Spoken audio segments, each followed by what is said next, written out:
우리가 흔히 하는 말 중에 이런 말이 있습니다. 하나님 보고 예수 믿지 사람 보고 예수 믿나. 이 말의 의미는 우리가 예수를 믿는다고 하는 것은 환경이나 사람 때문이 아니라 하나님 때문에 예수를 믿는다는 것을 이야기합니다. 이것은 진리입니다. 어느 것과도 바꿀 수 없는 겁니다. 그런데요, 이건 우리처럼 예수를 믿는 사람들에게 해당하는 이야기입니다. 교회를 알고 하나님을 아는 사람들은 사람 때문이 아니라 하나님 때문에 예수를 믿을 수 있습니다. 그러나 기독교와 상관이 없고 교회와 상관이 없고 비기독교인들은 하나님을 보고 예수를 믿는 게 아니더라는 겁니다. 교회와 상관이 없는 사람들은 하나님이 보이지 않아요. 비기독교인들은 하나님이 안 보여요.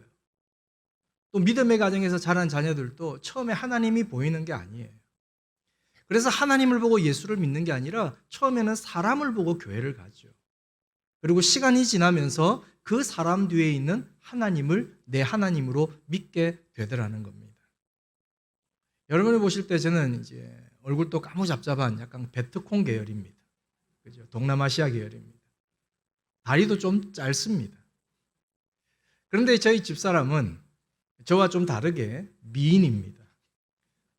주관적으로 미인이 아니라 객관적으로 미인입니다. 그래서 저희 처랑 어디를 같이 가면 사람들이 저희 집사람 보고 이렇게 이야기합니다. 사모님, 결혼을 선교하는 마음으로 하셨습니까? 저랑 전혀 종자가 다르게 생겼어요. 딸이 두 녀석이 있습니다. 큰 놈이 이제 27살이고요. 이제 둘째가 19살이 됩니다. 이 딸 두 녀석들이 이쁜 지 엄마를 닮으면 참 좋겠는데 이놈들이 다 저를 닮았어요. 그래서 우리 경상도 말로 마 베리뿌어요. 그래서 우리 두 딸들이 어려서부터 듣기 싫어했던 말들 가운데 하나가 예지야, 예나야 너 아빠 닮았다 그러면 막 짜증을 내요. 싫다는 거예요. 저희 큰아이가 비올라는 악기를 전공했습니다. 그래서 고등학교를 예술고등학교를 가야 됐습니다. 그때 저는 분이엘 고등학교에 근무할 때고요. 지금은 예고에 있지만 그때는 제가 예술고등학교에 있을 때가 아니었어요. 그래서 저희 큰 녀석에게 예지야 너 비올라른 악기를 하기 위해서 예술고등학교를 가야 되는데 아빠 학교 오지 말고 부산 예고를 가자. 그게 좋을 것 같아. 그랬더니 싫대요. 아빠랑 같은 학교를 가겠다는 겁니다. 그래서 우리 딸하고 약속을 했습니다. 그러면 너 아빠 딸인 거 말하지 마. 나는 내가 네 아빠인 거 말 안 할 거야. 이 말은 그냥 쉽게 들으시는 거겠지만 이 말은 제가 1200만 원의 대가를 지불하겠다는 뜻입니다. 저는 학교 교직원이에요. 우리 딸은 무료로 공부할 수 있었어요. 그런데 제가 제 딸인 걸 말 안 했던 것은 학교에 인사권을 같이 가지고 있다 보니까 그 학교에 근무하시는 젊은 선생님들에게, 계약직 선생님들에게 이게 부담이 될 것 같았어요. 그래서 제가 제 딸인 걸 말 안 하고 입학을 시켰습니다. 1학년 1학기를 잘 다녔습니다. 이제 1학년 2학기에 아침에 출근을 하는데 뒷자리에 앉아있는 우리 큰놈이 이렇게 이야기를 했습니다. 아빠 어저께 빡쳤어 그래요. 애들 표현으로 짜증이 났다는 거죠. 뭐 매일 짜증내는 딸이니까 뭐 어제 또 뭐야 그랬더니 수업 시간에 선생님 한 분이 우리 예지를 이렇게 한참을 쳐다보시더래요. 그리고 쳐다보는 정도가 아니라 거의 묵상하는 수준으로 우리 예지를 쳐다보시더래요. 그리고 이렇게 말씀하셨습니다. 예지야, 여기 분이엘 고등학교에 가면 교목 목사님이 한 분 계셔. 그런데 너 무지 그 목사님 닮았다 그랬다는 거예요. 자, 이 정도가 되면 우리 아빠예요 그래야 될 거 아니에요? 그런데 우리 딸이 뭐라고 말했는가 하면 나 그 사람이 누군지 모르는데요 그랬다는 거예요. 이 자식이 베드로도 아닌 게 지혜비를 부인했습니다. 그런데 그 선생님은요 정말로 우리 예지가 제 딸인 걸 몰랐어요. 이 선생님은 제가 예지의 애인 걸 몰랐어요. 아빠인 걸. 매주 수업을 2시간씩 들어가다 보니까 우리 딸 얼굴에 같은 재단에 근무하는 목사의 얼굴이 나오더래요. 그래서 물어본 거예요. 웃기는 이야기 같죠? 의미가 있습니다. 제 딸은요 저를 닮아요. 당연히. 저는 우리 아버지 장로님을 닮았어요. 어디 집회를 다니면 부산 지역에서는 혹시 전창권 장로님 아들이냐고 물어보세요. 똑같대요. 당연하죠. 저는 우리 아버지의 자식이니까. 여기에 의미가 있는 것은 우리는 이 자리에 계신 여러분들도 다 우리 부모님들을 닮으셨어요. 앞자리에 젊은 세대 청년들이 앉아있는데 이 친구들도 다 집에 있는 부모님을 닮았어요. 그런데 우리는 집에 있는 부모님을 닮은 또 당연한 것이지만, 생물학적으로 우리의 부모님을 당연히 닮지만 우리는 하나님을 아버지라고 부르고 있다고 한다면, 우리를 창조하신 하나님을 아버지라고 부르고 있다고 한다면, 우리에게는 육신적인 아버지의 닮음도 있어야 되지만 우리를 창조하신 하나님을 닮음도 우리에게 있어야 한다는 거예요.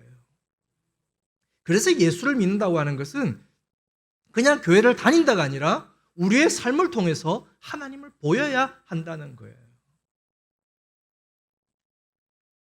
저는 원래 교목의 뜻이 있었던 목사가 아닙니다.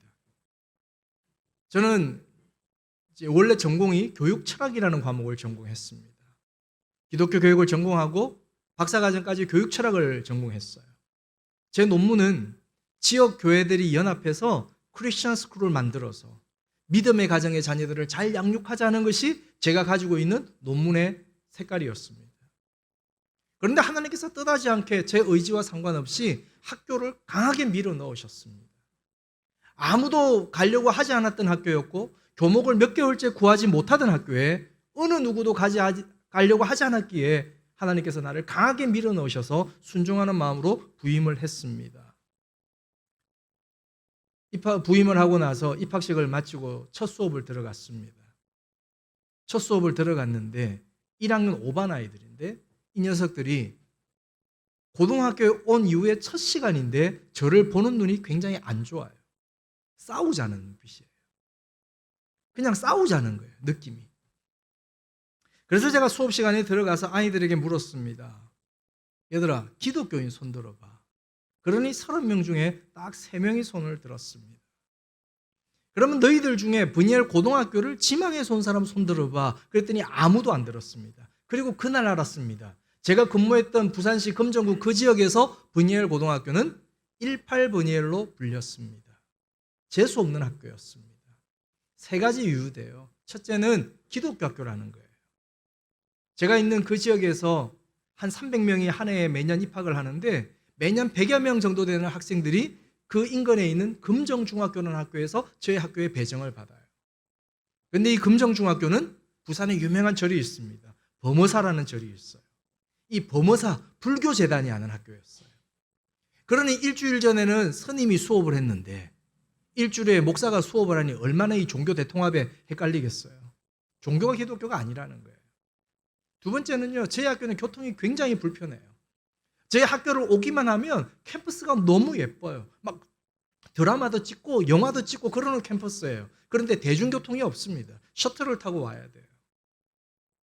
학교를 올 때는 셔틀을 타고 오니까 편한데 학교를 땡땡이 칠 때가 너무 불편해요. 30분을 걸어 나가야 돼요. 싫죠. 세 번째는요, 학교 소문이 너무 안 좋게 났어요.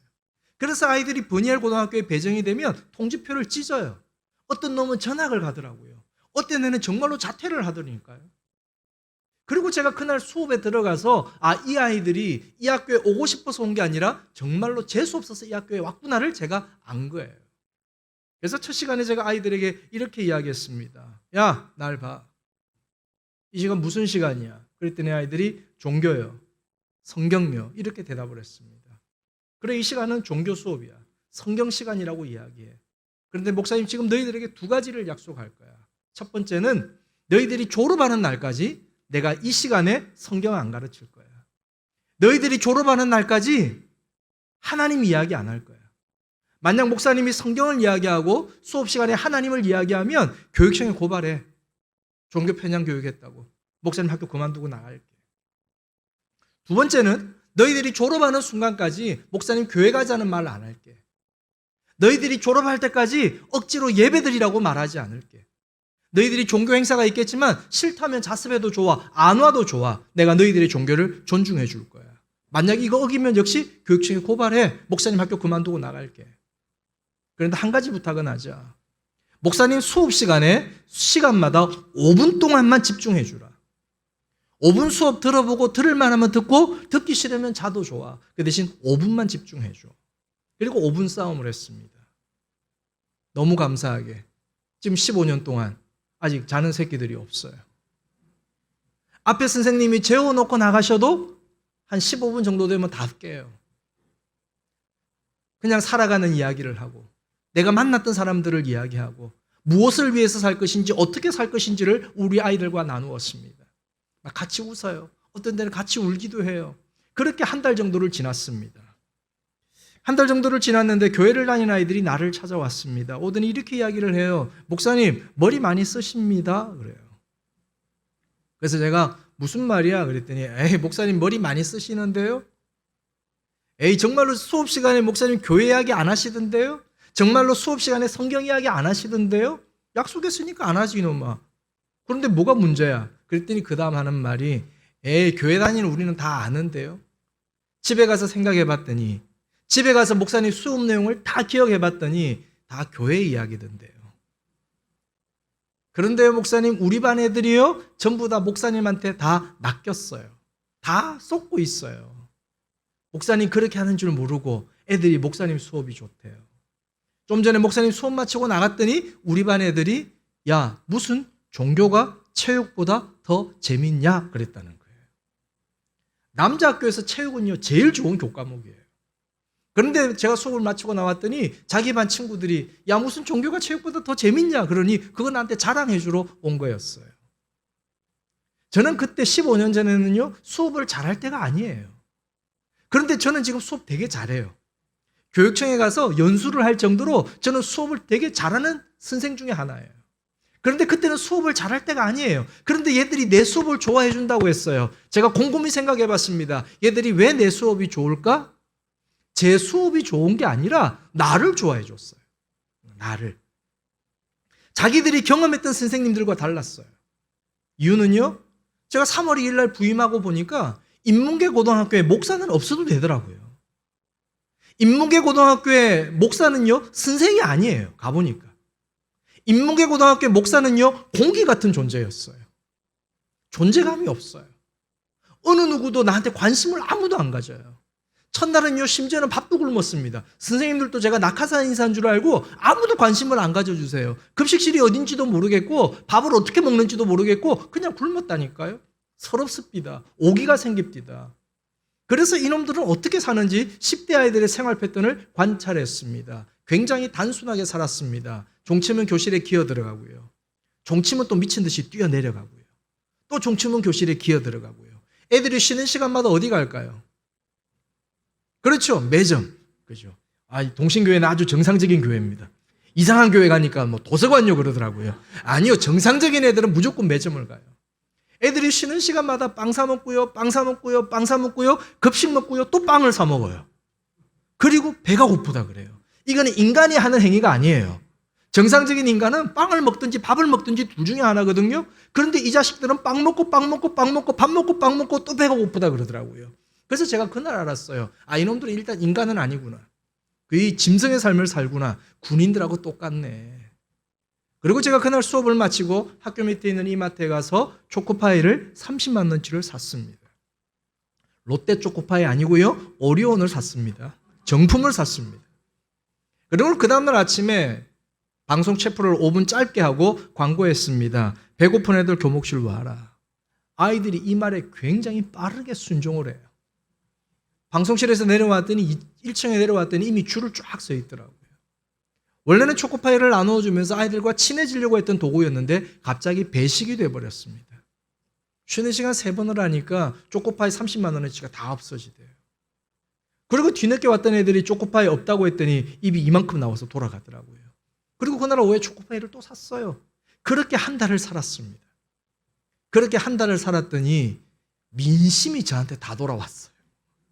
30개 학급 중에 저는 16반 수업을 들어가는데 수업을 들어가지 않는 14반의 아이들조차도 저에게 조폭 인사를 합니다. 아이들이 제 수업이 좋았던 게 아니에요. 저를 좋아해 주었어요. 이것을 교육학에서 교육의 인격성이라고 표현합니다. 우리 성도님들, 학교 다닐 때 여러분이 좋아했던 과목을 잘 생각해 보세요. 선생님들이 좋으셨을걸요? 여러분이 학교 다닐 때 싫어했던 과목을 한번 잘 생각해 보세요. 선생님들 몇 명이 주로 짐승 쪽에 가까웠을걸요? 이게 교육의 인격성이에요. 아이들이 저를 좋아해 줬어요. 그리고 친해진 거예요. 그리고 아이들이 야간 자습 시간에 저를 찾아와서 자기 이야기를 들어달래요. 듣는데요, 가슴 아픈 이야기들이 너무 많았어요. 같이 울어주었어요. 그리고 아이들이 힘들다는 것을 알고 전교생에게 명함을 쫙 다 돌렸어요. 1,300명의 아이들에게. 그리고 이렇게 제가 광고했습니다. 얘들아, 힘들 때 나한테 전화해. 내가 해결은 해줄 수는 없지만 내가 그 자리에 함께는 있어줄게. 아이들이 이 말에 역시나 빠르게 순종을 합니다. 그주 토요일날 바로 제자 한 놈이 전화가 왔습니다. 목사님 저 누굽니다 그래요. 이 시간에 어쩐 일이야. 밤 11시 반이었어요. 목사님 저 좀 도와주세요. 뭔데? 목사님 다른 건 아니고요. 제가 술 먹다가 잡혔습니다. 부산대 앞에 지구대에 잡혔는데요. 목사님이 아빠가 오셔야 된대요. 그런데 이거 아빠가 오면 저 죽습니다. 목사님이 아빠라 그러고 저 좀 빼주시면 안 됩니까? 그러는 거예요. 그래서 될지 안 될지 모르겠지만 일단 내가 갈게. 그리고 집에서 출발을 했습니다. 제가 사는 지역은요, 부산의 자갈치라는 그 송도 쪽에 있는 집이고요. 학교는 동쪽에 있어요. 서쪽과 동쪽이에요. 고속도로를 타고 35km를 가야 돼요. 토요일 날 밤 12시가 다 된 시간에 부산대 앞에 도착을 해서 가는 동안에 이제 고민을 한 거예요. 아빠라고 해야 되나? 목사라고 해야 되나? 선생이라고 해야 되나? 아빠라고 하면 제일 쉬운데 제 신체적인 구조가 아빠가 될 수가 없었어요. 이놈의 키는 187이에요. 저는 키가 163인데 우리 신실하신 하나님이 163에서 187은 안 나오더라고요. 누가 봐도 제가 외적인 조건들이 아버지가 안 되더라고요. 그래서 제가 고민을 하다가 명함을 들고 들어가서 이렇게 나를 소개했습니다. 저 버니엘 고등학교 목사 선생입니다. 우리 제자놈이 안 해야 될 일을 저질러서 오늘 여기 잡혀왔습니다. 그런데 이놈 가정의 형편상 아버지가 올 수 없어서 제가 대신 왔습니다. 요즘 못 믿을 게 목사인 세상이긴 하지만 그래도 목사인 저를 좀 믿고 선처해 주시면 제가 제가 잘 지도해서 2번 다시 이런 일로 잡혀오지 않도록 잘 지도하겠습니다. 그랬더니 그 뒤에 소장님이 날 아시는 거예요. 목사님 뭐 이런 일로 오십니까? 하고 인사로 나오시더라고요. 그리고는 악수를 청하시면서 목사님 저 길 건너 교회 집사입니다. 지난주 헌신 예배 다녀가셨는데 은혜 많이 받았습니다. 순간 얼마나 감사한지. 내가 거짓말을 안 했다는 사실에 아빠라고 할 뻔했거든요. 근데 제가 6일 전에 그 교회에 가서 딸이 둘이 있다고 이야기했단 말이에요. 6일 만에 고등학생 아들이 생길 리는 없잖아요. 우리 집사람이 동정녀도 아니고 뭘 갑자기 생기겠어요. 그러더니 우리 정 집사님이 갑자기 우리 제자놈 뒤통수를 한 대 빡 갈기시면서 이 새끼가 목사님들 토요일 날 얼마나 밤에 중요한 시간인데 이 새끼가 이런 걸로 목사님 불러내고 그리고는 뒤통수로 한 대 쥐어박는 거예요. 그러더니 하시는 말씀이 목사님 그냥 데리고 가세요 오늘은. 이렇게 오셨는데 저희들이 알아서 하겠습니다. 그리고는 저희 제자놈 보고 너 술 먹지 마. 20살 넘어서 어른이 되면 먹는 거야 임마. 이런 일로 목사님 불러내지 마. 오늘은 내가 목사님 믿고 보내줄 거야. 그냥 가 그러더라고요. 그리고 데리고 나오려고 하는데 입구 의자에 6명이 주름에 앉아있어요. 이놈들이 쌤 우리는요 그래요. 그래서 제가 부임한 지 얼마 안 되니까 혹시 내가 못 알아봤나 싶어서 우리 버니엘이야? 그랬더니 6명 애들이 다 다른 학교 이름을 대더라고요. 그래서 제가 이 6명을 보고 야 몰라 이 새끼야. 그리고 그냥 나왔어요. 내 새끼가 아니니까. 그리고 월요일날 출근을 했습니다. 학교에 소문이 났어요. 목사님 파출소에 아는 사람이 있다. 야, 그날부터요 7주를 매주 토요일마다 전화가 와요. 저는 애들이 그렇게 사고를 많이 치는지 몰랐어요. 죄질도 다양해요. 주민등록증 위조, 음주, 오토바이 절도, 자전거 절도. 7주를 매주 갔어요. 심지어는 같은 재단에 있는 여고의 아이들도 나를 불러내요. 나중에는 작년 지구대에서도 이 새끼들은 아빠가 다 똑같노 그러더라고요. 그렇게 하면서 아이들이요 저를 따라줬어요. 한 달이 또 지났습니다. 파출소에서 꺼집어냈던 애들이 저를 찾아왔습니다. 한 놈이 찾아오더니 목사님 교회 가고 싶습니다. 그래요. 요즘 같았으면 제가 와 그랬을 거예요. 그런데 그때 제가 왜 그랬는지 모르겠어요. 우리 애들하고 무지 장난치고 욕하고 잘 놀거든요. 그래서 영식이라는 놈이 날 찾아와서 목사님 저 교회 가고 싶습니다. 그러길래 제가 이렇게 이야기를 했습니다. 아이 새끼야 꺼져 그랬어요. 그랬더니 얘가 당황을 하더니 진짜로 꺼지더라고요. 그리고 그 다음에 다시 찾아왔습니다. 목사님 진짜 교회 가고 싶습니다. 그러길래 제가 또 초코파이 하나를 야구 놀이하듯이 집어 던지면서 가 이 새끼야 네가 무슨 교회야. 그랬더니 얘가 또 당황을 하더니 또 갔습니다. 세 번째는요. 파출소 출신 네 놈이 같이 왔습니다. 파출소 출신 네 놈이 오더니 저한테 통보를 했습니다. 목사님 내일 11시 이삭교회 갑니다. 그래요. 고등부 예배 시간이 11시거든요. 그래서 제가 오지 마 그랬어요. 그랬더니 얘들이 목에 핏대를 딱 세우더니 이렇게 반응을 했습니다. 왜요? 우리가 쪽팔립니까? 그래요. 자기들이 봐도 쪽팔리게 생겼거든요. 공부 안 하는 아이들이고요. 노는 아이들이고요. 그래서 제가 다시 대답했습니다. 아니야 임마 너희들이 왜 쪽팔려? 나 너희들 좋아. 그리고 나는 너희들이 힘들 때 나 불러줘서 고마워. 우리 의리 그랬죠. 그런데 교회 안 와도 돼. 내가 너희들을 파출소에서 도움을 줬다고 해서 은혜 갚으러 교회 올 필요 없어. 교회는 그런 데 아니야. 그리고 너희들은 나랑 그런 계약관계가 아니야. 괜찮아. 그랬더니 얘들이 다시 반응을 했습니다. 아니요. 우리가 간다니까요. 그래요. 야, 잘 들어. 너희들 교회 오면 계속 와야 돼. 교회 오면 계속 올 자신 있어? 안 빠지고 올 자신 있어? 우리 조직은 한 번 들으면 잘 못 빠져나가. 그러니까 잘 생각해. 너 지금 1학년이야. 졸업하려면 2년이 더 남았다니까? 교회 계속 다닐 수 있을 때 그때 와. 그러면 내가 받아줄게. 그랬더니 얘들이 한 번 더 목에 핏대를 세우더니 우리가 간다는데 왜 그래요? 목사가 교회를 못 오게 해? 그러더라고요.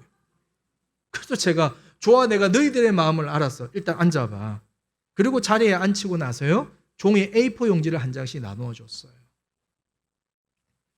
제가 이제 원래 파워포인트를 들고 다니는데 오늘 제가 그냥 왔습니다. 그리고 A4 용지를 나누어주고 제가 이렇게 불러줬습니다. 내가 부르는 대로 써. 나 누구는 이삭교회를 나간 순간부터 목사님이 하는 모든 성경 공부와 예배에 6개월 동안 빠지지 않겠습니다. 만약 이를 어길 시 어떤 불이익도 다 받겠습니다. 그리고는 내 놈이 자기 이름을 써서 저한테 각서를 이렇게 주는 거예요. 그 각서를 주면서 목사님 교회를 원래 이렇게 힘들게 가요 그러더라고요. 그렇게 애들이 교회를 왔어요. 그리고 또 월요일날 출근을 했습니다. 학교에 갔더니 또 소문이 났습니다. 얘들이 교회를 다녀갔다는 거예요. 제가 지금 공동목회를 하기 전에 사역했던 교회는 어른들이 한 1,500여 명 모이는 중형교회입니다. 근데 그때 고등부가 한 20명밖에 안 모였어요. 그러니까 정상적인 건 아니죠. 고등부 학생들이 20명이고 교사도 20명이고 무슨 1:1 교육을 지향하는 그런 교회는 아닙니다. 20명의 아이들은 20명의 교사들의 자녀들이었고요. 20명의 교사들은 20명의 아이들의 부모님들이었습니다. 그러니까 일종의 매주 연합 가정 예배를 드리는 거예요. 그래서 우리 20명의 아이들은 결석 지각 조퇴도 없고요. 중간고사와 이런 것에 전혀 연연하지 않는 100% 모태신앙의 아이들. 그래서 모태신앙이다 보니까 전도 못해, 기도 못해, 예배 못해, 모태를 입에 달고 사는 이상한 놈들이 모여있는 그런 고등부였습니다. 그 다음 주부터 이 네 놈이 오고 나서부터 지하실에서 주보를 나누어주는데 재미난 일이 벌어졌습니다. 우리 학교 체육복을 입은 아이들이 삼선 슬리퍼를 질질 끌고 지하로 한 놈 한 놈 자꾸 내려와요. 그리고는 제가 이거 어떻게 왔어? 그랬더니 아이들이 말없이 그냥 종이를 한 장씩 자꾸 내밀고 들어가는 거예요. 각서였어요. 교회를 다녀갔던 영식이라는 놈이 월요일 학교에 가서 나 어저께 목사님 교회 갔다 왔다 이렇게 된 거예요. 애들이 물었습니다. 목사님 교회 어딘데? 이삭교회. 우리 학교 옆에 가까이 있었네? 남산중학교 옆에 있는 거네? 근데 어떻게 갔어? 각서 쓰고. 그게 뭐야? 그래서 각서가 그때부터 구전이 된 거예요. 얘들이 5월 마지막 주에 처음 왔는데요. 6월 셋째 주가 됐는데 20명밖에 모이지 않는 공동체다 보니까 한 5, 60명의 예배를 드리는 작은 공간이었습니다. 6월 셋째 주가 됐는데 자리가 없어요. 6월 넷째 주가 됐는데 자리가 없는 정도가 아니라 들어오지를 못했어요. 7월 첫 주에는요. 의자를 다 밀어내고 바닥을 닦고 바닥에 앉아서 예배를 드림에도 불구하고 바깥에 선 아이들이 있었어요. 광고 시간에 통계표가 올라왔습니다. 분명히 5월 마지막 주에 20명이었거든요. 그런데 7월 첫 주에 올라온 통계표가 107명이었습니다. 한 달 동안 87명이 넘은 거예요. 그래서 제가 그날 이렇게 광고를 했습니다. 얘들아, 이 자리에는 우리 이삭교회 아들도 있지만 우리 브니엘 제자들이 참 많다. 고맙다. 너희들이 나랑 이제 친해졌다는 이유로, 또 너희들이 나랑 친해지고 싶다는 이유로, 또 나랑 여러 가지 이유로 오늘 교회를 찾아와줘서 너무 고마워. 그리고 오늘 또 각서가 이만큼 들어왔어. 근데 목사님 이거 영식이한테 장난으로 한 거야. 교회는 그렇게 다니는 거 아니야. 얘들아 잘 들어. 나는 너희들이 교회를 오면 다 웰컴해 줄 거야. 그러나 너희들이 교회를 왔다는 것 때문에 내가 너희들에게 학교에서 특별하게 잘해주는 일은 없을 거야. 반대로 너희들이 오늘은 교회를 이렇게 왔지만 혹시나 교회를 못 나오게 된다 할지라도 학교에서 목사님 보고 피하지 마. 혹시 오늘은 너희들이 교회를 왔는지 모르겠지만 혹시라도 앞으로 교회를 못 다니게 되는 일이 있다 할지라도 목사님 보고 피하지 마. 안 피해도 돼. 나는 너희들이 왜 교회를 안 나왔는지 묻지도 않을 거고 관심도 안 가질게. 너희들은 교회를 와도 내 새끼고 안 와도 내 새끼야. 너희들은 다 내 새끼야. 그러니까 그거 부담 갖지 마. 그러나 목사의 양심으로 부탁을 하는 것은 나는 너희들이 나랑 오랫동안 함께 예배했으면 좋겠어. 이건 목사님의 진심이야. 그의 고등부 여름 수련회를 70명이 갔습니다.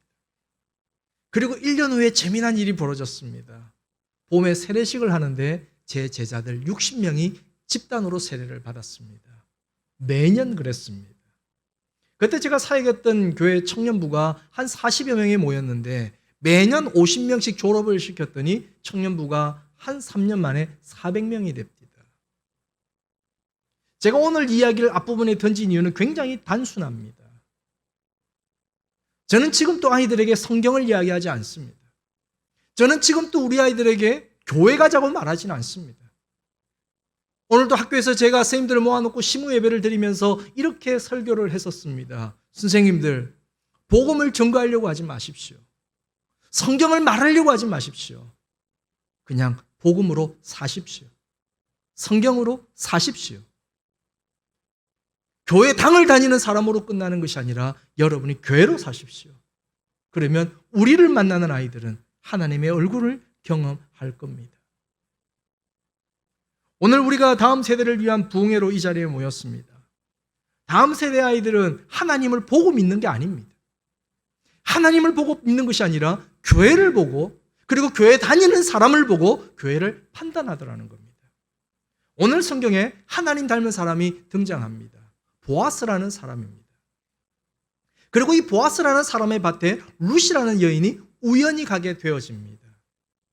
룻은 우리로 말하면 제3세계 여인입니다. 그의 시어머니를 따라서 베들레헴까지 왔습니다.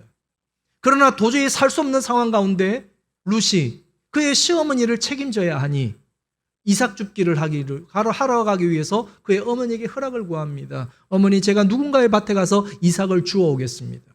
어머니가 가라 그랬습니다. 그래서 룻이 그의 어머니의 허락을 받고 이삭 줍기를 하러 간 그 밭이 오늘 성경을 보니까 우연히 간 밭이 보아스의 밭이라 그랬습니다. 그런데 때마침 그 지역의 지주였던 보아스가 많은 밭들이 있는데 하필이면 때마침 그 밭에 와서 룻과 보아스가 만나게 되어집니다. 보아스가 그 밭에 와서 보니 낯선 여인이 있습니다. 종들에게 물었습니다. 야, 저 여자 누구냐? 종들이 저 여자요? 모압에서 온 여자입니다. 보아스는 이미 룻에 대한 소문을 들었습니다. 그래서 룻을 불러서 이렇게 이야기합니다. 내가 너에 대한 소문을 들었어. 그런데 너 지금까지는 너의 어머니를 따라왔지만 지금부터는 나를 따라. 내가 너 책임질게. 언뜻 보면 룻은 우연히 간 그 밭이었고 보아스도 그냥 마침 그곳에 왔을 뿐입니다. 성경도 그 시간은 우연이라고 표현했습니다. 그러나 하나님의 시간 속에서는 이것은 우연한 시간이 아니라 하나님의 섭리의 시간이었습니다. 이 시간이 어떻게 되어졌어요? 훗날 돌아보았더니 보아스와 룻이 우연히 만났던 이 시간을 통해서 두 사람이 결혼하게 되어지고 다윗의 조상이 되어지고 예수 그리스도의 조상이 되어집니다. 여러분의 시간을 되돌려 보십시오. 여러분이 살아왔던 시간들 가운데 우연한 시간인 줄 알았는데 돌아보았더니 그것은 우연이 아니라 하나님이 이유 있는 시간들이 있던 것이 얼마나 많은지 몰라요. 동신교회를 어떻게 오셨어요? 돌아보세요. 우연한 시간이 아니었을걸요? 하나님 이 교회를 만나게 하셨을걸요? 우리에게 우연한 시간은 없어요. 하나님께서는 하나님의 백성들에게 우리가 우연한 시간이 아니라 하나님의 때마침의 시간 속에서 하나님의 은혜를 경험했다고 한다면 우리가 그 때마침의 시간을 만들어줘야 한다는 거예요. 대한민국의 모든 중학교 1학년들과 고등학교 1학년들은 매년 4월 달이 되면 학생 정서 행동 특성 검사라는 것을 합니다. 이 검사를 하게 되어지면 우리 아이들이 얼마나 우울증이 있는지, 가정폭력을 당했는지, 자살 충동이 있는지, 학교 폭력을 당했는지 이런 걸 조사해서 학교가 아이들을 도와주는 상담 프로그램으로 이어집니다. 저는 학교에서 이거 책임자입니다. 분열 고등학교에 근무할 때에는 한 해 300명 중에 위험군에 속하는 아이들이 한 5명 안쪽이었어요. 그런데 5년 전에 분열 예술고등학교에 와서 조사를 했더니 한 40명씩 나오는 거예요. 흔히 우리가 그냥 말하는 또라이 같은 애들이에요. 이 아이들을 그냥 흘려보낼 수가 없어서 제가 한 명 한 명 다 상담을 진행했습니다. 그런데 명단을 보았더니 제가 굉장히 불편하게 생각하는 이 학생 한 명이 그 명단에 포함되어 있었습니다. 그래서 이 아이를 제일 뒤로 미루었습니다. 그리고 32명의 아이들을 상담하고 맨 마지막에 이 학생과 상담을 하게 됐습니다. 아니나 다를까 상담을 하는데 이 아이가 또 저를 기분 나쁘게 만들었습니다. 이 아이와 한 번도 대화를 나눠본 적이 없습니다. 그런데 이 아이는요, 복도에서 마주쳐도 인사를 할 줄 몰라요. 수업 시간에 들어가도 저를 아주 비아냥거리듯이 쳐다봐요. 지금 또 제가 이 아이를 도와주기 위해서 상담을 위해서 앉아 있는데 이 아이가 나를 너무 하찮게 여겨요. 너무 화가 났습니다. 짜증이 났습니다. 근무하면서 한 번도 제가 아이들에게 따끔하게 뭐라는 거 외에는 짜증을 내본 적은 없거든요. 그런데 그날 너무 화가 나서 제 앞에 있는 통계표를 확 던져버렸어요. 그리고 통계표를 아이에게 확 던지면서 이렇게 제가 짜증을 냈습니다. 제가 우리 아이들에게 새끼라는 표현을 쓸 때는 욕이 아니고요. 내 새끼 이런 애칭이거든요. 그런데 이때는 진짜 욕을 썼어요. 너무 화가 나서. 서류를 확 집어 던지면서 제가 우리 제자놈 보고 야, 이 새끼야. 너 뭐야? 너 뭐 하자는 거야? 넌 내가 우스워? 내가 하찮아? 내가 가소로워? 너 지금 뭐 하는 거야? 너 왜 사람을 가찮게 여겨? 내가 그렇게 하찮게 보이냐? 너 뭐야, 이 새끼야? 그랬더니 이 학생이 뜬금없는 대답을 했습니다. 뭐라고 말하느냐? 아니에요, 목사님 그런 거. 목사님도 아빠잖아요. 무슨 말인가 싶어서 멈췄어요. 그리고 이어지는 말이 이런 내용이었습니다. 목사님, 그 인간은 사람이 아니었어요. 짐승 같은 놈이었어요. 나와 엄마를 너무 많이 때렸어요. 힘이 없어서 날마다 맞았어요. 그런데 제가 첫 생리를 하고 나서부터는 저를 더 이상 때리진 않았어요. 그런데 엄마를 너무 비참하게 만들었어요. 술을 먹고 올 때마다, 화가 날 때마다 엄마의 턱을 잡고 자기 분이 풀릴 때까지 매일 뺨을 왕복으로 때렸어요. 힘이 없어서 견디다가 중학교 1학년 때 도망쳐 나와서 지금은 이혼을 해서 엄마랑 살고 있어요. 저는 아빠들이 싫어요. 지금은 미투 이런 것들이 있어서 우리 남자 선생님들이 여학생들 등도 두드리지 않습니다. 그런데 제 앞에 앉아있는 손을 제가 잡았어요. 손을 잡고 제가 미안하다. 이건 우리가 잘못했다. 네 잘못 아니야. 우리가 잘못했어. 그랬더니 그제서야 이 아이의 눈빛이 탁 풀어지더니 눈물이 뚝 떨어지면서 이렇게 말을 했습니다. 목사님이 내 아빠가 아니어서 화가 났어요. 목사님이 내 아빠가 아니어서 너무 싫었어요. 그리고 나온 말이 왜 하나님이 나한텐 목사님 같은 아빠를 주지 않으셨을까요? 그래서 제가 잡고 있는 손을 그대로 붙들고 목사님 딸 해. 지금부터 내 딸 하면 돼. 야, 엄마 전화번호 불러. 그리고 엄마 번호를 또 불러요, 이놈이. 그래서 어머니께 전화를 드렸습니다. 어머니, 지금 제 앞에 누구 앉아 있습니다. 오늘부터 이놈 제 딸 좀 삼으려고 합니다. 어머니 허락해 주세요. 그랬더니 어머니가 목사님, 안 그래도 우리 딸이 집에 오면 목사님 이야기한다. 목사님 수업이 있었던 날은 목사님의 수업 모든 내용을 다 이야기한다.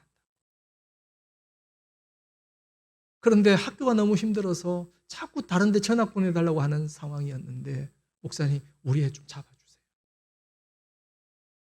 이놈 제 손에서 너무너무 잘 커서 지금 서울에 있는 예술대학에 진학을 했어요. 우연히 이 아이의 만남이 이 아이에게는 때마침의 시간이 됐다는 거예요. 교회 교육은 우리 아이들에게 이 때마침의 시간을 선물하는 겁니다. 우리 주일학교 선생님들 여기 계시죠?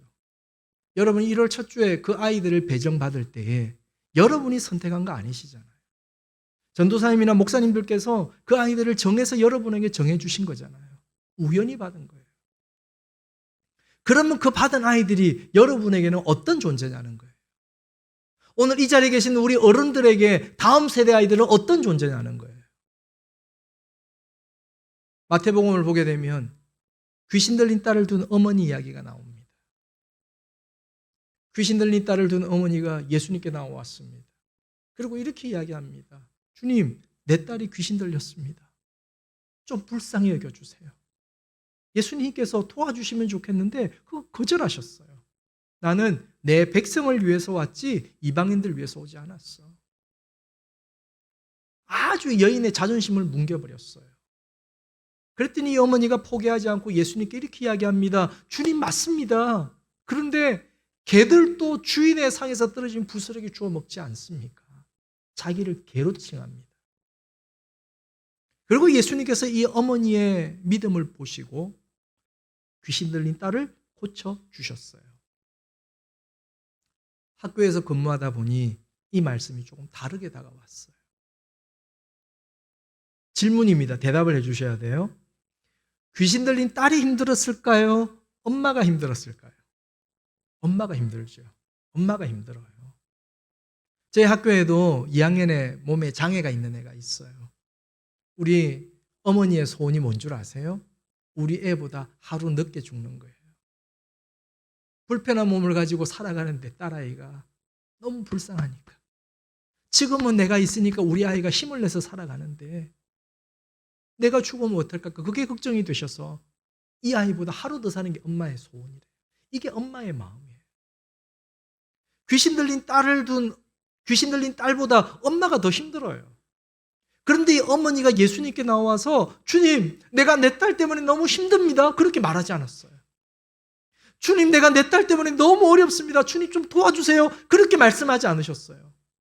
이 어머니는 이렇게 이야기합니다. 주님, 내 딸이 불쌍합니다. 그래요. 내 딸이 불쌍합니다. 왜일까요? 귀신 들린 사람이 남이 아니라 내 딸이었기 때문이에요. 귀신 들린 사람이 남이었으면 내가 힘들었을 거예요. 귀신 들린 사람이 남이었으면 내가 너무 고통스러운 시간이었을 거예요. 그런데 귀신 들린 사람이 남이 아니라 내 딸이니까 내가 힘든 건 별로 관심이 없어요. 내가 힘든 건 안중에 없어요. 그냥 내 딸이 불쌍한 거예요. 사랑하는 성도 여러분, 주일학교 선생님 여러분, 여러분에게 맡겨진 그 아이들이 동신교회에서 다음 세대 아이들이 여러분에게 남인지 딸인지를 잘 생각해 보라고요. 아이들이 교회를 안 나타나도 그냥 카톡으로만 끝내고 있다고 한다면 그건 남이에요. 내 아이가 집 나가서 돌아오지 않는데 문자만 하고 계실 거예요? 아니잖아요. 찾아 나설 거 아니에요. 그래서 동신교회가 다음 세대 아이들을 바라볼 때에, 우리 청년들을 바라볼 때에 이 대상들이 남이 아니라 내 딸이고 내 아들로 시각이 바뀌어지게 되면 그 적은 숫자일지 모르겠지만 그 적은 숫자가 교회를 지키는 힘이 된다는 거예요.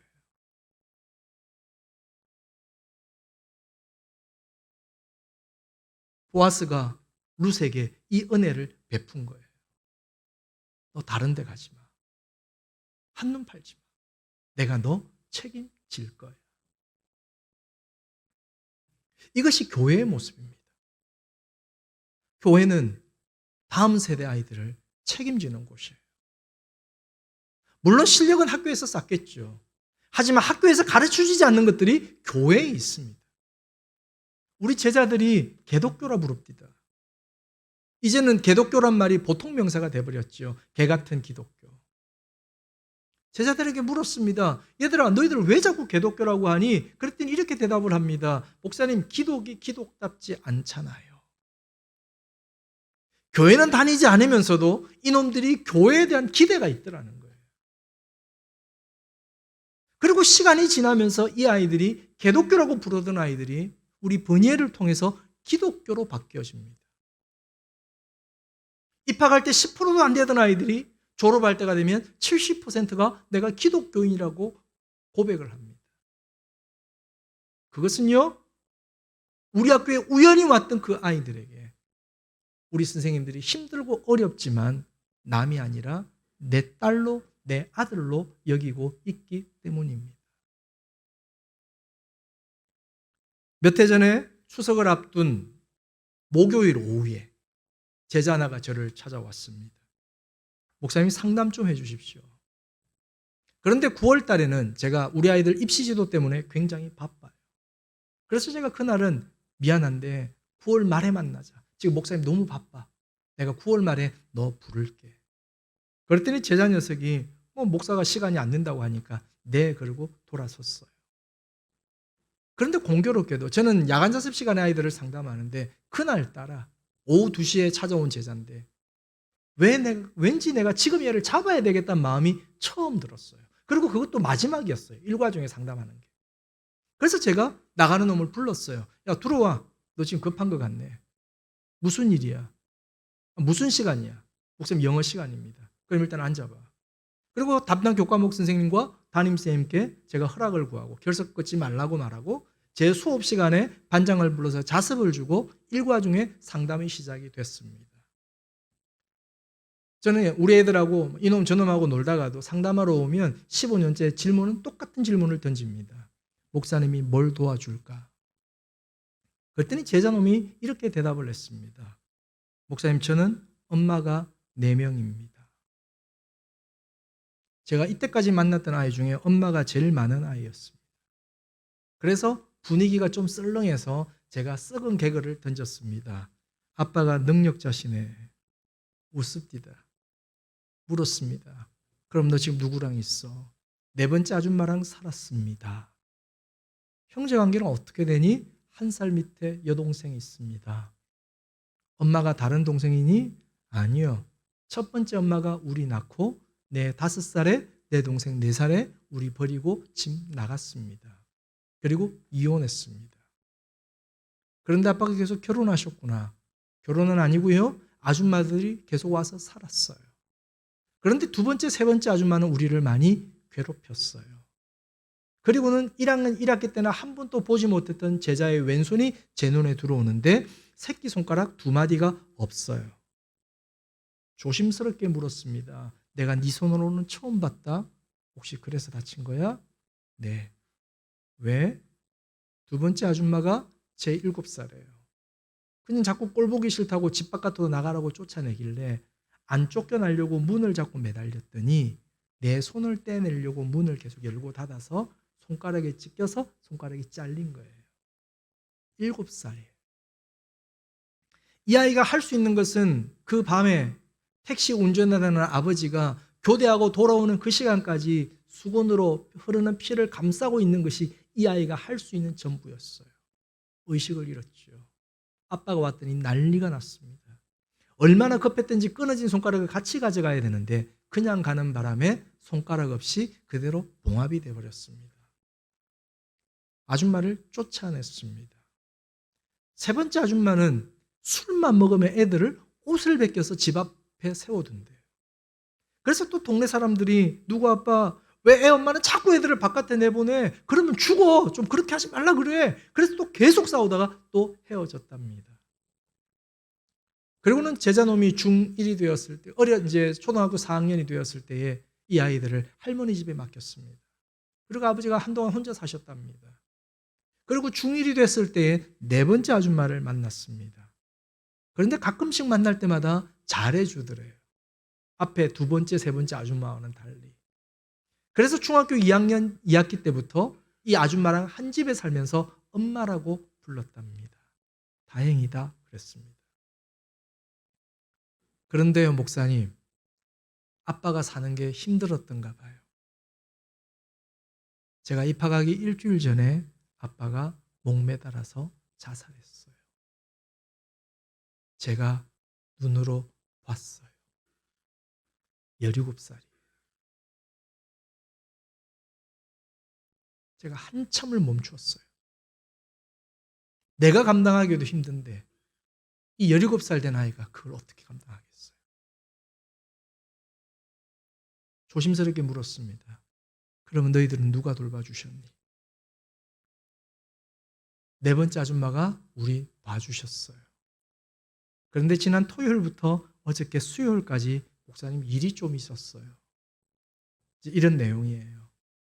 큰어머니가 추석을 일주일 앞두고 있으니까 조카들 한번 돌봐주시려고 충청도 서산에서 이제 부산에 오신 거예요. 그리고 그 근처 동네에 있는 롯데백화점에 데리고 가서 영화 보여주고 옷 사주고 밥 먹이고 그러면서 이런 대화를 나누게 됐습니다. 큰 집이 서산에서 큰 메디컬 센터라는 병원 원장님 집이었어요. 큰아빠가. 그런데 아빠가 살아있을 때는 자기 아빠를 큰아빠가 쓰레기 취급했대요. 누가 봐도 쓰레기 같잖아요. 그런데 아빠가 죽고 나니 큰엄마가 큰아빠가 그래도 이 조카놈들 걱정이 돼서 돌봐주러 오신 거예요. 그리고 이렇게 대화를 나누었습니다. 니네 엄마가 잘해주냐? 네, 잘해주세요. 잘 챙겨주지? 네, 잘 챙겨주세요. 여기서 문제가 됐습니다. 용돈도 잘 줘? 이래 된 거예요.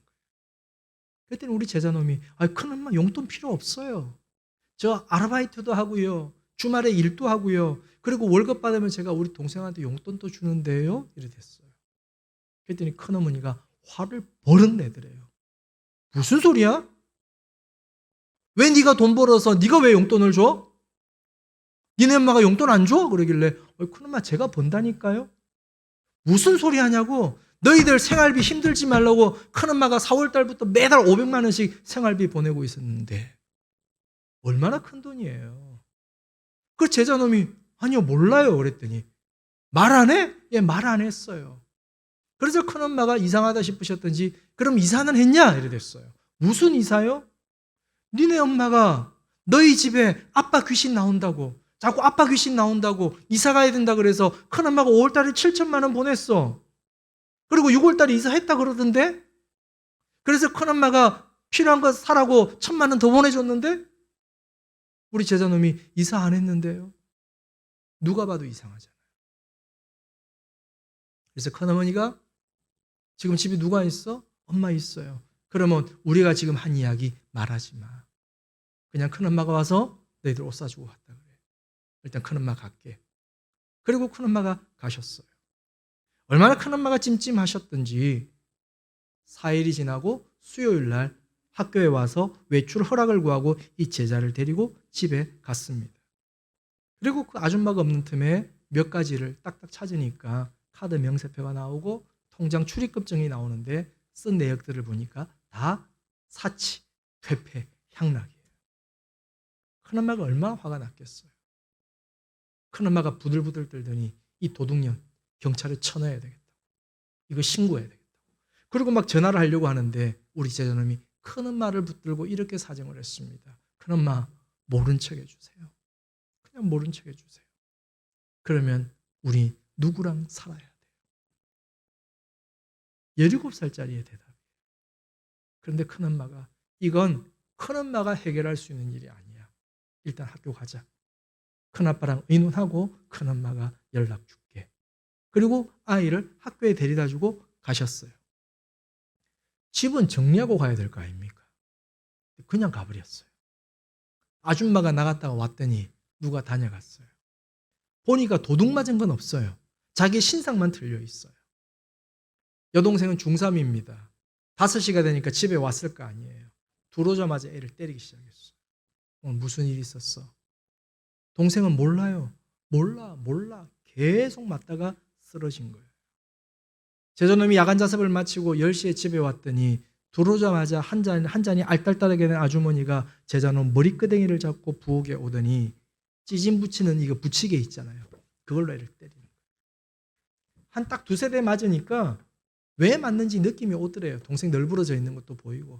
힘은 고등학생이 세잖아요. 그래서 제자놈이 아줌마 팔을 이렇게 잡았답니다.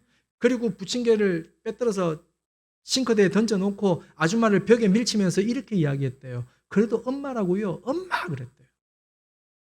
나는 피가 솟구쳤어요. 그때. 그게 어떻게 엄마예요? 엄마를 벽에 밀붙이면서 이렇게 이야기합니다. 엄마 그만해라. 우리는 괜찮다. 그냥 지금처럼 살아만 둬 그랬다는 거예요. 우리는 괜찮다. 그냥 지금처럼 살아만 둬. 이 아줌마가 질이 더럽게 안 좋은 여자였어요. 만나는 남자에게 전화를 걸더랍니다. 빨리 오라고. 오늘 밤에 이 새끼들 다 죽이고 가자고. 1시간 후에 남자가 진짜 오더래요. 얼마나 무서웠을까요? 그런데 그나마 이성은 있었던지 이 남자가 오더니 한 바퀴 휙 둘러보더니 짐 싸라. 이제 그만하자. 가자. 그리고는 1시간 동안 짐 싸서 아줌마 데리고 나간 거예요. 그리고 목요일 날 오후 2시에 제자가 지금 제 앞에 앉아 있습니다.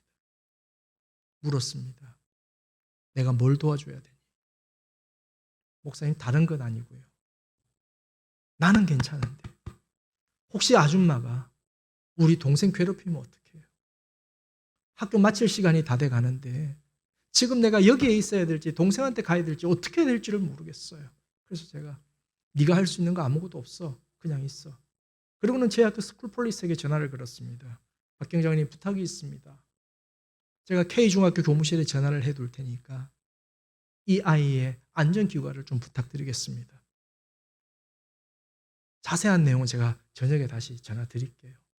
그리고 귀가 조치 시켜주시고 경장님 가능하면 집 비밀번호도 바꾸어 주십시오. 그래서 아이가 안전히 귀가하고 그날 저녁에 제자노트 집에 잘 들어왔다는 전화를 받음으로 목요일이 마무리되었어요. 이제 금요일은요, 제가 학교에 출근해서 다른 대학에 강의를 나가는 날입니다. 그리고 강의를 마치고 보통 학교로 돌아오는데 그 해 추석이 월요일이었어요. 그래서 제가 바로 퇴근을 하고 주일 지나고 월요일날 추석을 지나는데 이 제자놈 생각이 납니다. 밥이나 제대로 챙겨 먹었을까? 그래서 본가 처가 빨리 갔다 와서 가족들에게 허락을 구하고 제자놈 밥 사 먹이려고 전화를 걸었습니다. 네, 목요일까지 전화가 됐던 제자에게 전화를 걸었는데 없는 번호래요. 결번이래요. 이 아이의 사정이 워낙 기구하니 이 아이의 사정을 아는 사람이 아무도 없어요. 누구한테 말하겠어요. 그런데 유일하게 딱 한 놈, 한 명이 딱 알고 있어요. 이 제자놈에게 전화를 걸었습니다. 야, 전화가 안 된다? 내가 갖고 있는 번호가 잘못된 거야? 그랬더니 목사님 잠시만요. 그러더니 목사님 저도 같은 번호예요. 왜 전화가 안 돼? 목사님 저도 잘 모르겠어요. 집은 아니에요? 그랬더니 중2 때 이사했는데 제가 이사한 집은 안 가봤어요. 그러니까 알았어. 담임선생님한테 전화해도 전화가 안 되어져서 할 수 없이 행정실에 허락을 구하고 행정실에 가서 이 아이 집 주소를 들고 찾아갔습니다. 금요일부터 집에 안 들어왔대요. 머리가 복잡했습니다. 겁도 났습니다. 제자놈을 불러냈습니다. 어머니 허락을 구하고. 그리고는 우리 둘이서 학교 근처와 부산대학 일대와 서면 일대까지 애를 찾아 놨었는데 아무리 찾아도 PC방, 당구장, 찜질방 아무 데도 없어요. 할 수 없이 이틀을 찾아도 도저히 아이를 찾을 수가 없어서 우리 학교 스쿨폴리스에게 전화를 걸었습니다. 경장님, 제가 지난 목요일에 부탁드렸던 애들이 집에 안 들어왔답니다. 위치 추적이 가능하겠습니까? 목사님, 그건 지금 불법이고요. 목요일날 출근하셔서 학교에 안 오면 그날 정식으로 공문 접수해 주시면 저희들이 행정적으로 절차를 밟을 수 있습니다. 그럼 제가 목요일날 출근해서 연락드릴게요. 그리고는 대체 휴일인 수요일도 애를 찾아 나섰지만 못 찾았어요. 목요일 아침에 7시에 일찍 학교에 출근해서 1학년 7반 교실 앞에 가서 기다렸습니다. 7시 반이 되니까 이 자식이 학교를 와요.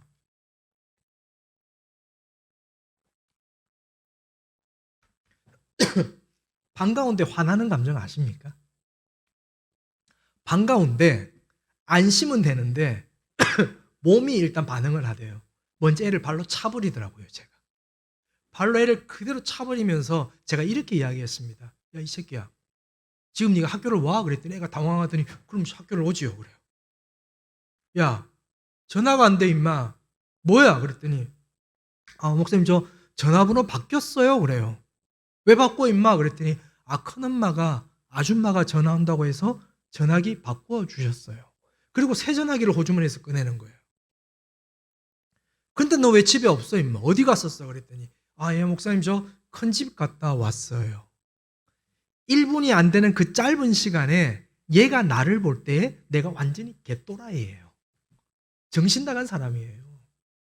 자기는 추석에서 큰 집을 갖고 큰 집 같으니 큰엄마가 전화기 바꿔줬고 오늘 학교 등교일에서 학교를 왔고 근데 목사가 자기를 때리니 얼마나 당황스러웠겠어요. 상황 파악이 나도 되잖아요. 그래서 저도 뻘쭘하니까 제자는 머리에 손을 얹고 들어가 임마 그러고 교실에 밀어 넣었습니다. 그리고 오전에 이놈이 지 친구 재민이에게 이야기를 다 들었어요. 그리고 점심시간에 찾아왔습니다. 목사님 죄송합니다. 그러고 왔어요. 이야기 다 들었냐? 예, 목사님 죄송해요. 걱정하실 줄 몰랐어요. 막 걱정 많이 했어. 그럼 이제 너 어떻게 해요? 그랬더니 저 다음 주 전학 갑니다. 어디로? 큰 집에요. 그냥 여기 있어 임마 내가 봐주면 되지 무슨 전학이야. 목사님 저도 그러고 싶은데 큰엄마가 여기 제 동생 때문에 위험하다고 해서요. 큰 집에 아무도 없어서 그냥 거기 가서 살기로 했어요. 그래 알았어. 그럼 다음 주 가기 전에 나 보고 가. 수업 들어가. 그때 놈이 나갔더니 다시 교목실로 돌아왔어요. 교목실에 들어오더니 이게 들어온 것도 아니고 나간 것도 아니고 문고리 잡고 입구에 서서 몸을 패패 꼬는 그 있잖아요. 뻘쭘해하는 거. 그래서 제가 뭐가 필요해? 빨리 말해. 목사님 또 수업 가야 돼. 그랬더니 이놈이 이렇게 말을 합니다. 목사님 다른 건 아니고요. 부탁이 한 가지 있습니다. 뭐야? 목사님 제가 힘들 때 목사님 제가 소리치고 싶을 때 가슴이 답답할 때 목사님 제가 아빠가 보고 싶을 때 제가 목사님을 아빠라고 불러도 돼요. 순간 울컥하는데 이게 이제 한번 울면 갱년기가 와가지고 좀 잡을 수 없겠더라고요. 그래서 제가 우리 애들 새끼라 부른다 그랬잖아요. 장난스럽게 야 이 새끼야 이리 와. 그리고 장난스럽게 헤드락을 걸고 아빠라 그래봐. 그랬더니 아빠 그러는데 눈물이 확 쏟아진 거예요. 7달 만에 아빠라고 부른 거예요. 나보다 덩치 큰 놈을 일으켜 세워서 같이 안고 울었어요. 언제든지 아빠라 불러라. 너 지금부터 내 아들이야. 목사님 또 아들 하나 얻었어. 군사부 일체라 그랬어. 선생 또 애비야. 너 내 아들이야. 그래서 한참을 울고 이놈을 세수시켜서 수업을 들여보냈습니다. 일주일 있다가 전학 간다고 찾아왔습니다. 목사님 저 갑니다. 그러고 왔어요. 앉아라. 종교는 다르지만 기도하자. 그리고 이놈 손을 붙들고 기도해 줬습니다. 그리고 제가 A4 용지 한 장을 줬어요. 각서 쓰라가 아니고 계좌번호 적어 그랬어요. 계좌번호는 왜요? 그러길래 이 녀석아 내가 네 아빠라며 용돈은 줘야 될 거 아니야. 안 한다 그래요. 저는 우리 애들을 몰래 도왔지만 자기들은 또 다 이야기를 하는 거예요. 그래서 소문 다 나는 거예요. 그래서 우리 제자들이 자기 선생이 어떻게 사는지 알아요. 자기 목사가 어떻게 사는지 다 알아요. 그래서 안 한다 그래요. 그래서 제가 알아 임마. 너 서성 가면 네가 나보다 부자인데 큰아빠가 부자인데 임마. 너 당연히 부자지.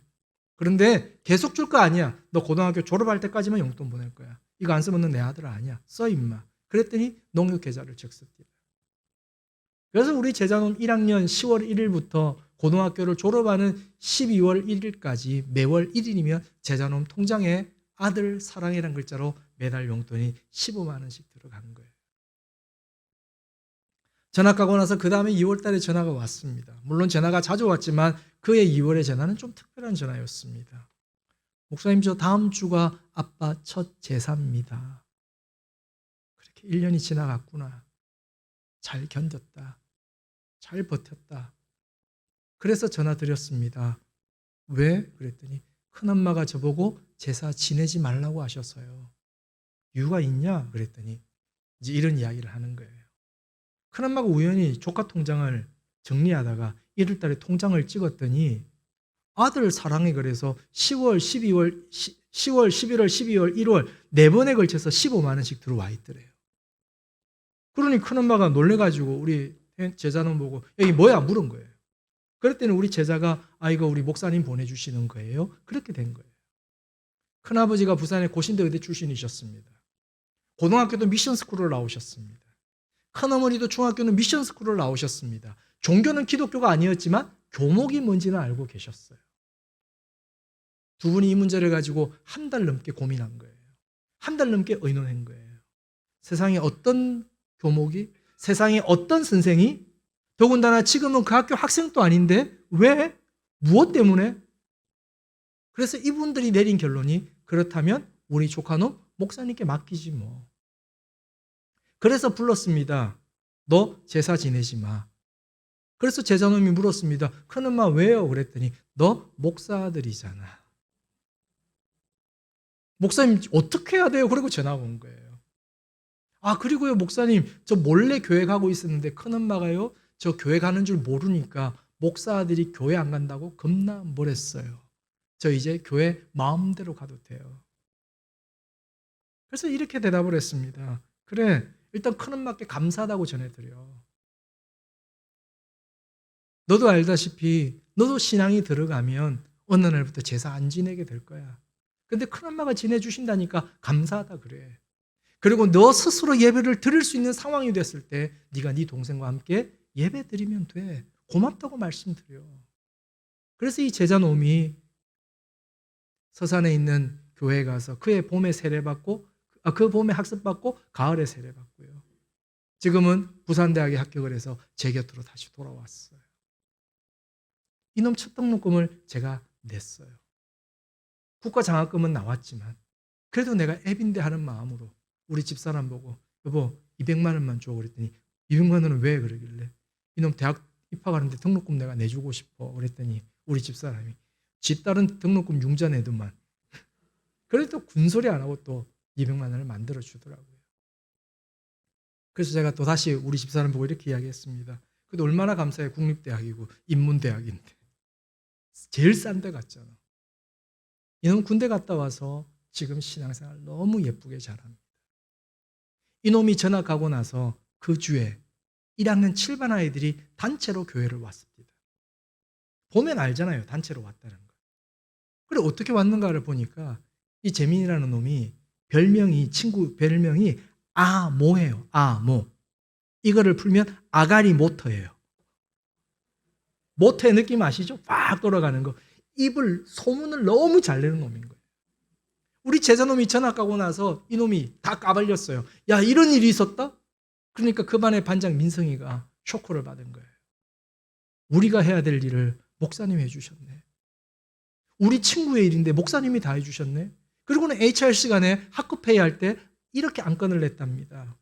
야 우리가 해야 될 일을 목사님이 해주셨는데 오늘 안건은 우리가 어떻게 하면 목사님을 기쁘게 해드릴까? 그게 그날 학급회의 주제였답니다. 그랬더니 애들이 초코파이 사자, 건빵 사자. 그랬더니 재민이가 손을 딱 들더니 다 필요 없어. 목사님은 교회야. 이랬다는 거예요. 그리고는 그날 새끼들이 단체로 27명이 교회를 다 온 거예요. 그렇게 단체로 우연히 왔던 걔들 중에 지금 정확하게 19명이 청년부 리더로 남아 있습니다. 설교는 어저께 온 강 목사님이나 내일 오실 이정현 목사님이 성경 말씀을 잘 전해 주셨을 거고 또 전해 주실 거예요. 저는 현장에 있는 목사다 보니 우리 아이들이 어떻게 살아가는지를 오늘 말씀을 드리고 있습니다. 우리 아이들은 교회가 무엇을 말하는지에 별로 관심이 없어요. 지금 MZ세대 청년들은 교회가 무엇을 말하는지에 별로 관심이 없어요. 다음 세대 아이들은 교회가 무엇을 말하는가를 보는 것이 아니라 교회가 어떻게 사는지를 보더라는 거예요. 여러분이 앉아 계신 이곳은요, 동신교회당이라고 하는, 예배당이라고 하는 건물이에요. 교회는 뭐냐? 여러분 자신이에요. 여러분이 동신교회예요. 제가 교회예요. 그러면 제 제자들이, 개독교라고 부르던 제자들이, 기독이 기독답지 않다고 했던 제자들이 교회에 가지고 있는 기대감이 있을 거 아니에요. 그러면 교회는 교회답게 살아가면 되는 거예요. 다음 세대 부흥은 뭘 해서 이루어지는 것이 아니라 그냥 우리가 하나님의 백성답게 남이 아니라 내 새끼로 여기면서 이 아이들에게 하나님의 사랑을 보여주는 모습으로만 살아간다고 해도 이 아이들이 교회에서 멀리 가진 않을 거예요.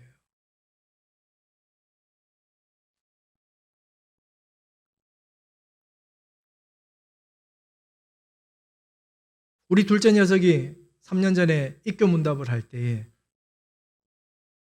당회에서 대답하기 전에 제가 먼저 물었더랬어요.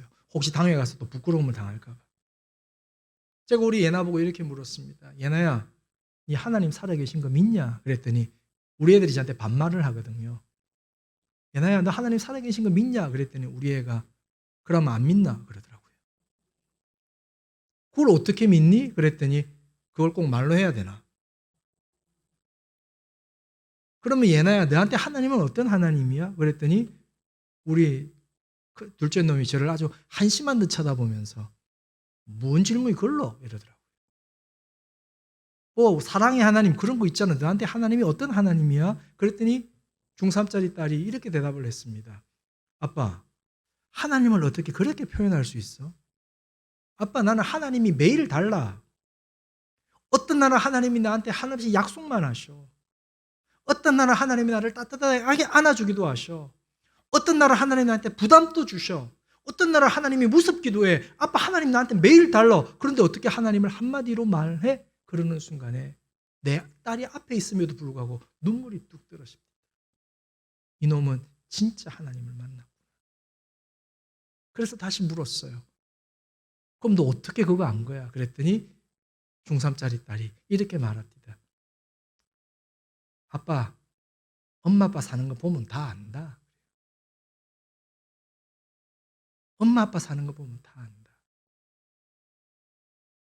저희 큰놈이 사춘기를 심하게 겪었습니다. 대학을 지금 7년째 다닙니다. 여학생인데.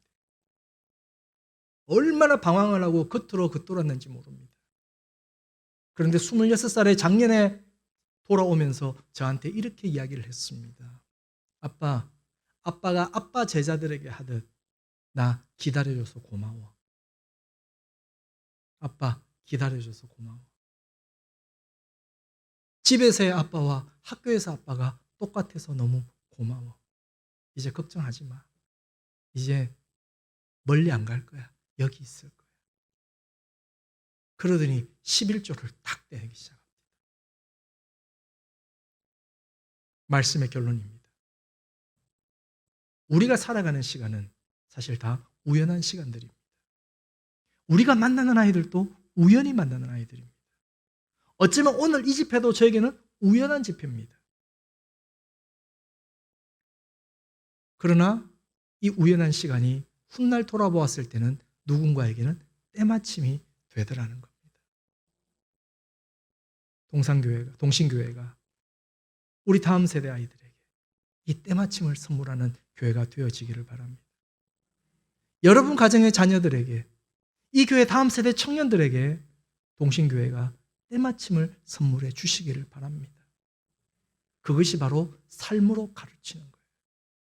그것이 바로 삶으로 하나님을 보이는 거예요.